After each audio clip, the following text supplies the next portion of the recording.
আমাদের এক্সারসাইজ 11.2 হচ্ছিল। এখানে 5-এর অঙ্কটা বলা হয়েছে যে পৃথাদের স্কুলে 75 জন শিক্ষার্থীর একটা নম্বরের তালিকা দেওয়া আছে, যেটা থেকে তার পরিসংখ্যা বহুভুজ বের করতে হবে বা আঁকতে হবে। নম্বরটা দেওয়া আছে, 30 নম্বর পেয়েছে 12 জন, 40 নম্বর পেয়েছে 18 জন, এইভাবে নম্বরের একটা তালিকা দেওয়া আছে।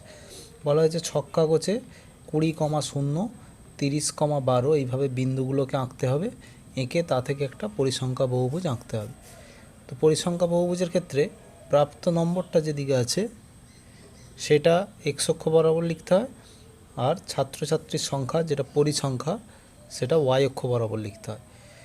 এবার এখানে বিন্দু হিসাবে যদি দেখি যে 20,0 এখানে বলে দেওয়া আছে, যদি আমাদের এই শুধু ছকটা দেওয়া থাকতো, এই কথাগুলো না থাকতো, শুধুমাত্র বলতো যে পরিসংখ্যা বহুভুজ আঁকো, তাহলে এই একই রকম যে 30 থেকে 40 10 গ্যাপ হয়েছে, এই গ্যাপেরই এর আগে একটা বিন্দু নিতে হতো 20, যার পরিসংখ্যাটা 0 নিতে হতো, এবং 80-র পরে 90 একটা নিতে হতো, যার পরিসংখ্যা 0। এখানে যেহেতু বলে দেওয়া আছে ওই জন্য সুবিধা হয়েছে, যদি কোনো অঙ্কে এই কথাগুলো না থাকে নিচের লাইনটা, তখন আমাদের এর আগে একটা 0 পরিসংখ্যা এবং এর পরে একটা 0 পরিসংখ্যার বিন্দু নিয়ে নিতে হবে। তো যাই হোক, এক্ষেত্রে আমাদের যেহেতু বলা আছে সুবিধা হবে। তো 30, 40, 50 এইগুলোকে আমরা যদি এক্স বরাবর আঁকতে চাই, তাহলে এক একটা ঘরকে যদি 1 ধরা হয়, তাহলে 30 মানে অনেক দূরে চলে যাবে। তাহলে এখানে আমরা ওই জন্য যে দুটো ঘরকে, একটা ঘরকে এখানে 2 ধরে নেব। এই যে এক একটা ছোট বড় ক্ষেত্র রয়েছে, এগুলোকে 2 ধরে নেব। তাহলে সেক্ষেত্রে কি হবে যে এইখান থেকে 5 ঘর মানে এটা 10 হয়ে যাবে, তারপরে এখানে হয়ে যাবে 20, এখানে হয়ে যাবে 30, 40, 50, 60, 70, 80, 90। আমাদের 90 পর্যন্ত লাগবে, 90 0 পর্যন্ত, তাহলে এটা হয়ে গেল। এই বরাবর যেগুলো আছে এখানে পরিসংখ্যাগুলো 12, 18, 21 পর্যন্ত আছে, তাহলে এই বরাবর একটা ঘরকে 1 ধরলে অসুবিধা নেই। এবার বিন্দুগুলো আমরা স্থাপন করব 20,0, তাহলে 20,0 মানে এইখানেই থেকে যাব। এরপর আছে 30,12, তাহলে 30 গিয়ে এই বরাবর 12 পর্যন্ত উঠতে হবে। এরপর 40 আছে 18, 18 মানে এইখান পর্যন্ত। এরপর আছে 50, এখানে 10, 10, 20, 21 আছে 21 পর্যন্ত। 60-এ আছে 15 পর্যন্ত, 60 বরাবর 15 মানে এইখানে। তারপর আছে 70, 70 হচ্ছে 6 মানে এইখানে। তারপরে আছে 80, 80-তে আছে 3 মানে এইখানে। আর 90-এ আছে 0 মানে এইখানে। এবার এই যে বিন্দুগুলো পেলাম, এগুলোকে আমরা দুটো দুটো করে যোগ করব। যেমন এখানে 20-র সঙ্গে এই বিন্দুটা, এটা যোগ করে দিলাম। এর পরের দুটো বিন্দু আবার যোগ করে দেব, তারপর আবার এটা, এইভাবে পরপর প্রত্যেক দুটো বিন্দুকে আমাদের যোগ করে করে নামতে হবে।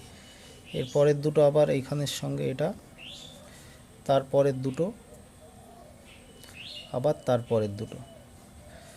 তাহলে এইভাবে একটা বহুভুজ তৈরি হলো, যার এখানে 1, 2, 3, 4, 5, 6, 7টা ধরতে গেলে বাহু, এবং এইটা ধরলে 8টা বাহু হয়ে যাচ্ছে, একটা বহুভুজ পাওয়া যাচ্ছে।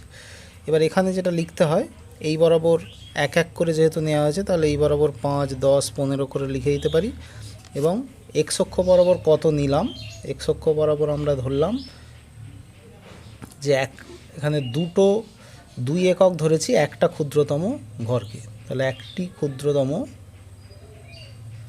বর্গক্ষেত্রের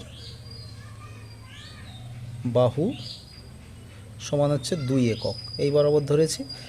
আর যেটা ওয়াই বরাবর একইভাবে লিখে দিতে হবে যে ওয়াই অক্ষ বরাবর এখানে একটা ঘরকে আমরা 1 একক ধরা হয়েছে, তাহলে একটা ঘর সমান 1 একক, এই লেখাটা লিখতে হবে।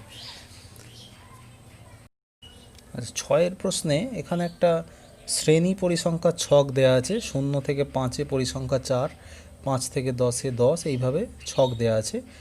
তো এই ক্ষেত্রে কী হবে, যখন শ্রেণী দেওয়া থাকবে তখন আমাদের মধ্যমান একটা বের করে নিতে হবে, ওই জন্য এই ছকটাকে আবার শ্রেণী মধ্যমান পরিসংখ্যা দিয়ে লিখে নিতে হবে। যেহেতু এখানে অবিচ্ছিন্ন আছে, তাহলে অবিচ্ছিন্ন থাকলে এখানে পরপর, যেমন কোনো আর 0.5 যোগ বিয়োগ করার কিছু ব্যাপার নেই এখানে। আর মধ্যমান মানে হচ্ছে, যেমন 0 আর 5 আছে, এদেরকে যোগ করে 2 দিয়ে ভাগ করতে হয়, যেমন 0 + 5 যোগ করলে হচ্ছে 5/2, তাহলে 2.5 হবে। কিন্তু পরিসংখ্যা বহুভুজ আঁকার জন্য আমাদের যে শ্রেণীগুলো শেষ এবং প্রথম যে দুটো শ্রেণী থাকবে, এর আগে একটা শ্রেণী নিতে হবে, এর পরে একটা শ্রেণী নিতে হবে, না হলে বদ্ধ হবে না। তো এর আগে একটা শ্রেণী একই দৈর্ঘ্যের নিতে গেলে, 5 দৈর্ঘ্যের যদি নিতে চায়, আমাদের নিতে হয়েছে -5 এবং 25-30-এর পরে একইভাবে নিতে গেলে হয়েছে 30 থেকে 35 এবং এর পরিসংখ্যা আমাদের শূন্য ধরতে হবে।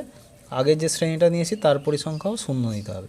বাকিগুলো যেমন দেয়া আছে পরপর পরিসংখ্যাগুলো বসে যাবে।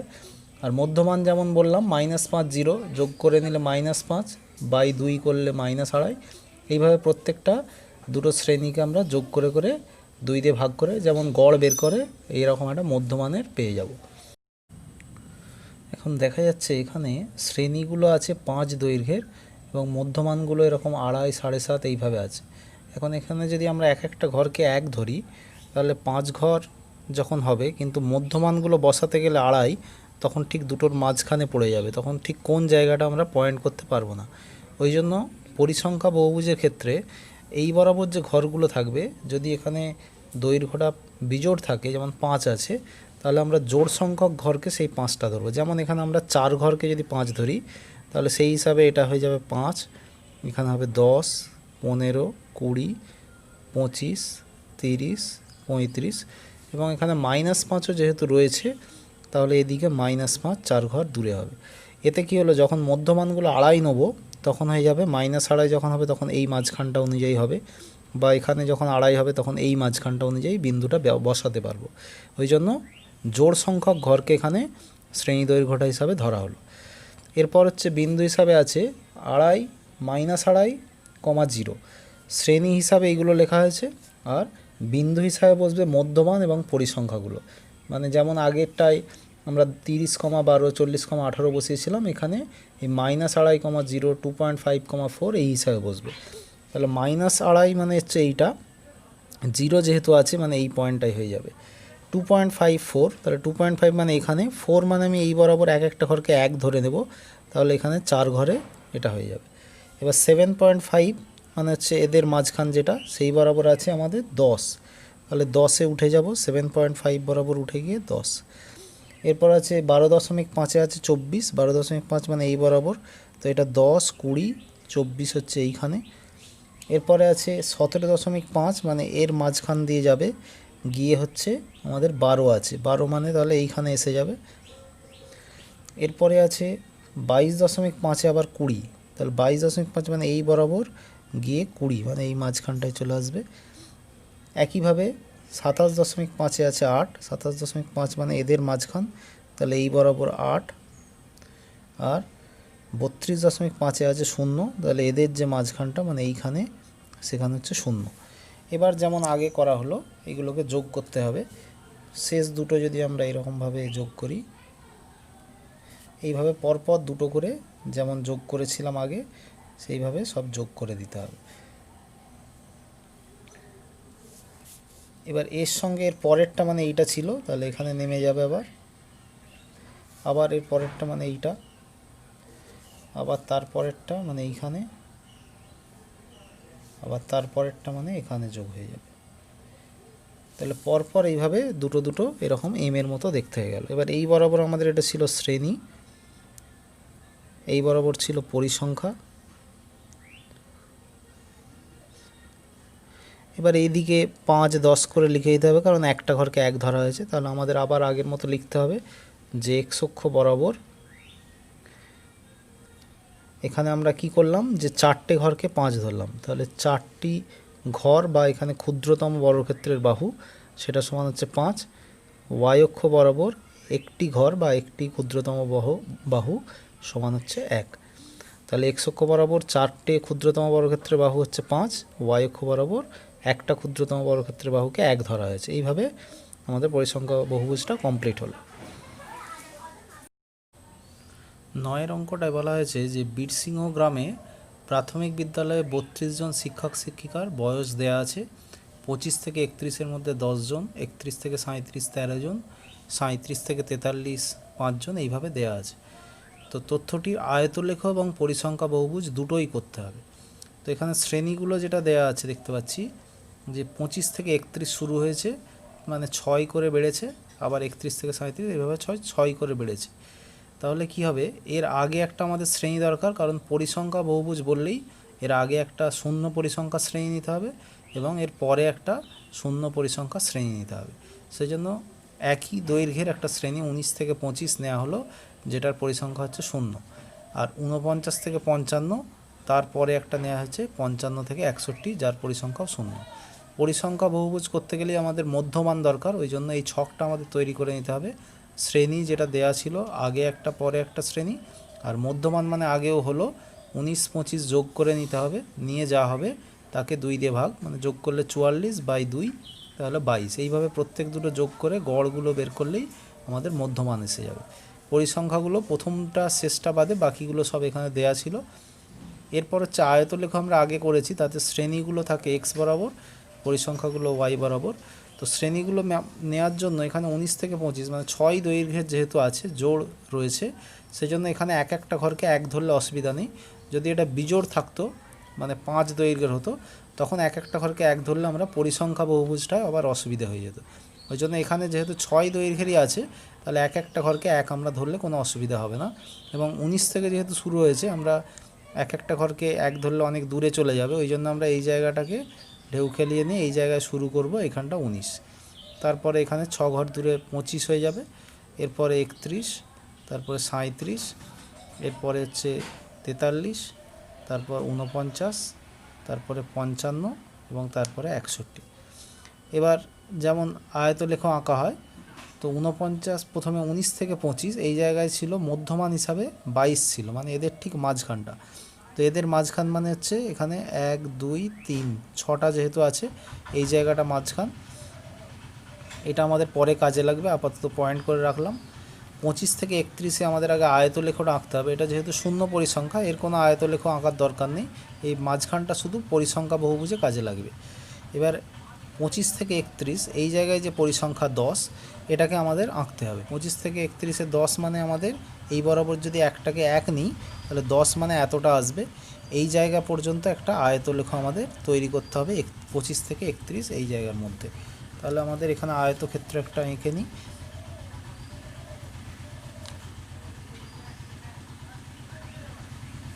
এই হলো 25 থেকে 31। এরপর আছে 31 থেকে 37-এ আছে 13, তাহলে 13 মানে আরেকটু উঠবে, এইখান পর্যন্ত উঠে গেল। এবার এইখানে 37 পর্যন্ত ছিল, এটা হয়ে যাবে।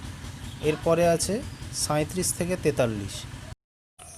37 থেকে 43-এ আমরা দেখতে পাচ্ছি যে পরিসংখ্যা হচ্ছে 5 আছে, তাহলে এই বরাবর 37 থেকে 43 এখানে 5 উচ্চতার একটা আয়তক্ষেত্র। একইভাবে এর পরেরটা হচ্ছে 43 থেকে 49-এ 3 আছে, 43 থেকে 49 মানে এটা, তাহলে এই বরাবর 3। এরপর আছে 49 থেকে 55-এ আছে 1, তাহলে 49 থেকে 55 মানে এতটা বরাবর 1। তাহলে আমাদের আয়তলেখটা কমপ্লিট হয়ে গেল। এবার এর সঙ্গে পরিসংখ্যা বহুভুজটা আঁকতে গেলে আমাদের এদের যে মধ্যবিন্দুগুলো সেগুলো মার্ক করতে হবে। 19 থেকে 25 মধ্যবিন্দু মানে হচ্ছে এইটা, 25 থেকে 31 এর মধ্যবিন্দু বরাবর গিয়ে একদম মাথায় যে বিন্দুটা মানে এই বিন্দুটা, এটাকে গোল করতে হবে। তার মানে ওপরের যে প্রস্থটা রয়েছে তার মধ্যবিন্দুটা দেখতে হবে এদের মধ্যবিন্দু বরাবর উঠে, 31 থেকে 37-এর মধ্যবিন্দু বরাবর উঠে এই বিন্দুটা দাগ দিতে হবে। 37 থেকে 43 এই বরাবর উঠে এর যে মধ্যবিন্দু সেই বরাবর উঠে এখানে দাগ দিতে হবে। 43 থেকে 49 এই বরাবর মধ্যবিন্দু, 49 থেকে 55 এটা, আর 55 থেকে 61 মানে এইটা। এই যে মধ্যবিন্দুগুলো হলো প্রস্থের উপরেরটার, তো সেইটার মধ্যবিন্দুগুলো সব দুটো দুটো করে আবার যোগ করলে তবে আমরা পরিসংখ্যা বহুভুজটা পাবো। তাহলে এখানে প্রথম দুটোকে আমরা যোগ করব,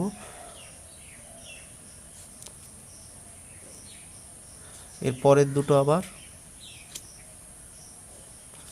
তারপর এই দুটো, আবার পরের দুটো, এর পরের দুটো এবং শেষ এই দুটো। তাহলে কী হলো, একটা বদ্ধ চিত্র তৈরি হলো। এইভাবে আমরা পরিসংখ্যা বহুভুজ আঁকতে হবে। তাহলে প্রথম কাজ হচ্ছে শ্রেণী অনুযায়ী আমাদের x অক্ষ বরাবর শ্রেণী আর এই বরাবর পরিসংখ্যাটা হচ্ছে। আয়তলেখগুলো আগে এঁকে নিতে হবে এবং আগে একটা শ্রেণী ধরতে হবে, পরে একটা শ্রেণী ধরতে হবে যাদের পরিসংখ্যা হচ্ছে 0। এবার সেই শ্রেণীগুলোর যে মধ্যবিন্দু সেই মধ্যবিন্দুগুলো প্রথম এবং শেষ, আর এই যে আয়তলেখগুলো হলো তাদের ওপরের যে প্রস্থটা তার মধ্যবিন্দু, এইগুলোকে সব দুটো দুটো করে যোগ করলে আমরা পরিসংখ্যা বহুভুজ পাবো। এবার দুদিকে যেমন লিখতে হয় শ্রেণী পরিসংখ্যা, এই বরাবর এক একটা ঘরকে 1 ধরেছি, তাহলে এটা 5, 10, 15 করে লিখে দিতে হবে। এবং এই বরাবর আমরা এক একটা ঘরকে 1 ধরেছি, 19 থেকে 25 6 ঘরই নিয়েছিলাম। তাহলে এখানে এক্স অক্ষ বরাবর এবং ওয়াই অক্ষ বরাবর দুটো বরাবরই এখানে একটা ঘরকে 1 ধরা হয়েছে, তাহলে সেটা লিখে দিতে হবে। এক্স অক্ষ বরাবর একটা ঘর সমান 1, ওয়াই অক্ষ বরাবর একটা ঘর সমান 1, এবং এইভাবে ছবিটা আঁকতে হবে।